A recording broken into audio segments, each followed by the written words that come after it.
প্রচন্ড গরম আর তার মধ্যে জলের সমস্যা, দীর্ঘদিনের এই সমস্যা। ঘাটালে এবার জলের দাবিতে রাস্তা অবরোধ করেছেন এলাকার বাসিন্দারা। দেখুন, হাঁড়ি বালতি রেখে রাস্তা অবরোধ বাসিন্দাদের।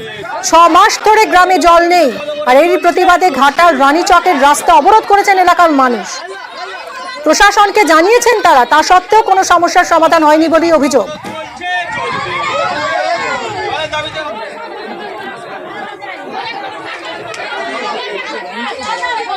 জল পাওয়া যাচ্ছে না, না এখন 6 মাস।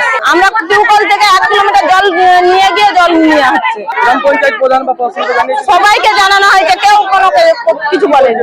এখন জল যতক্ষণ না আসছে ততক্ষণ কত বড় তুলবেন।